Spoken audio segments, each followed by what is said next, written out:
데일리베스트 3부 뉴스를 시작합니다. 어제 전해드린 바와 같이 주일 미군 기지에 친구를 만나거나 행사에 참석하기 위해 출입하려는 한국인은 앞으로 추가 보안 검색을 거쳐야 하는 조치가 내려졌다고 전해졌습니다. 자, 이러한 조치가 필요한 북한, 중국, 러시아, 이란, 아프가니스탄을 포함한 50개국과 함께 미국의 전통적인 동맹국인 우리나라도 여기에 포함된 것입니다. 또한 어제 중앙일보 기사 제목에서 보시다시피 미국 재무부가 지난달 대북 제재 준수를 요청하며 국내 은행에 직접 전화를 걸었을 때 분위기를 묘사했는데, 중앙일보는 미국 차관의 전화가 저승사자 같았다라는 표현을 쓰고 있습니다. 이렇듯 최근 문재인 정부의 대북 정책과 관련한 밀어붙이기식 속도전 때문에 전통적인 우방인 미국과의 관계를 우려하는 전문가들과 국민들이 걱정이 날로 커져만 가고 있는 양상입니다. 이런 와중에 의미심장한 발언들이 여러 인사들의 입에서 쏟아져 나왔습니다. 우선 얼마 전 부임한 해리스 미국 대사가 어제 한미 관계를 걱정하는 아주 직설적인 말들을 쏟아냈습니다. 통상적으로 외교관들은 대개 상대국이 불편해하지 않게 표현을 아주 점잖게 하는 편인데, 어제 해리스 대사의 발언은 굉장히 직설적이었고, 이런 해리스 대사의 발언을 두고 미국이 상황을 매우 심각하게 보고 있다는 분석들이 나왔습니다. 일단 해리스 대사의 주요 발언을 정리하면 이렇습니다. 해리스 대사는 문재인 대통령이 남북관계 개선에 우선순위를 두고 있다는 것은 알지만 남북관계는 비핵화와 연결돼야 한다며 한미의 목소리가 일치해야 한다고 밝혔습니다. 미 대사가 문재인 정부의 남북관계 개선 독주에 사실상 불만을 표시한 것은 매우 이례적인 일로 워싱턴 정계의 우려를 반영했다는 평가입니다. 웨이네어 유엔사 부사령관도 이날 좌담회에서 유엔사는 걸림돌이 아닌 조력자로 협력하고 있다며 중요한 사건이 진행되는 상황에서 오해 오판이 발생하지 않도록 긴장 완화에 중점을 두고 역할을 할 것이라고 말했습니다. 자, 이는 지난 8월 유엔사가 경의선 철도 도로 연결을 위한 북측 구간 현지 조사를 불허한 배경을 설명한 것으로 보여집니다. 또한 조세균 전 미 국무부 대북정책 특별대표도 남북 정상이 과속하고 있다고 꼬집으며 뒤따른 사람들이 제대로 쫓아나가는지 모르겠다라고 뼈있는 말을 하기도 했습니다. 자, 이뿐 아니라 한미 전문가 좌담회에서 북한의 비핵화 약속을 의심하며 남북관계 과속을 우려하는 목소리가 이어졌습니다. 신범철 아산정책연구원 안보통일센터장이 풍계리 핵실험은 북한의 전체 핵시설의 10%도 되지 않는다. 이것은 거의 무용지물이다라고 말하자, 천영호 한반도 미래포럼 이사장은 저는 1% 미만이라고 생각한다. 이것을 복원하는 것은 굉장히 쉽다라고 말하기도 했습니다.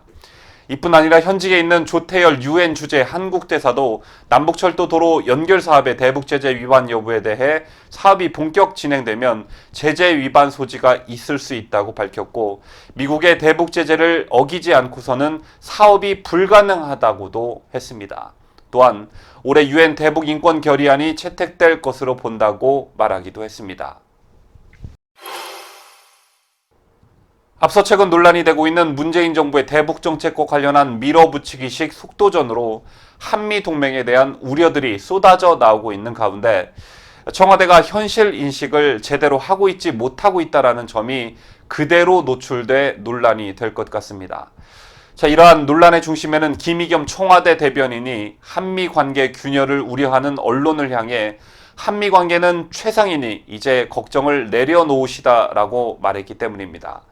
김의겸 청와대 대변인은 이날 오전 춘추관 정례 브리핑에서 언론이 한미 공조에 대해 노심초사하는 우국 충정은 충분히 이해하겠지만 이제 그만 걱정 내려놓으라며 이같이 말했습니다.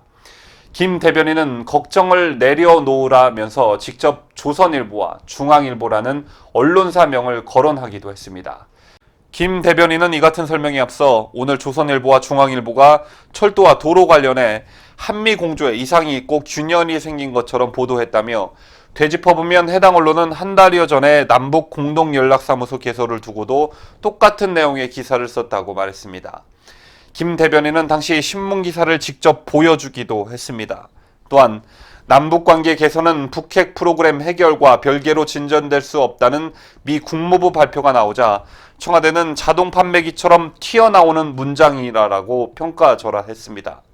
김 대변인은 착공식에 대한 한미 간 이견은 전혀 없다는 뜻인가라는 물음에는 이분법적으로 생각하지 말았으면 좋겠다며 부부 사이에서도 서로 생각의 차이가 있고 아이들 진학 문제나 집 문제로 생각이 다를 수 있다. 그런다고 이혼하진 않는다는 이상한 논리의 말을 했는데, 자, 이 말을 뒤집어 보면 부부 사이에도 서로 생각의 차이가 있고 아이들 진학 문제나 집 문제로 생각이 다르다는 이유 때문에 이혼하는 집도 있습니다.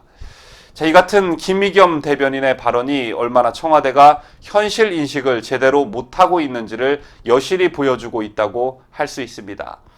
또한 이런 우려들을 표명한 언론사와 기사들을 직접 공개했다는 점에서도 최근 벌어지고 있는 언론 탄압의 우려를 더 부추기고 있다는 지적입니다. 뉴스를 마치면서 정치를 논할 때 우리는 흔히 정치는 생물이다라는 표현을 하곤 합니다. 살아서 움직인다, 즉 정치가 그만큼 예측 불가능하고 변화무쌍하다라는 뜻이겠죠. 이러한 정치 관계가 얽히고 설켜 있는 국제 관계 또한 예측 불가능하고 변화무쌍하다라는데 토를 달 사람은 아마 없을 것입니다. 오늘의 아군이 내일의 적군이 될 수 있고 오늘의 적군이 내일의 아군이 될 수 있는 것이 바로 국제 관계입니다.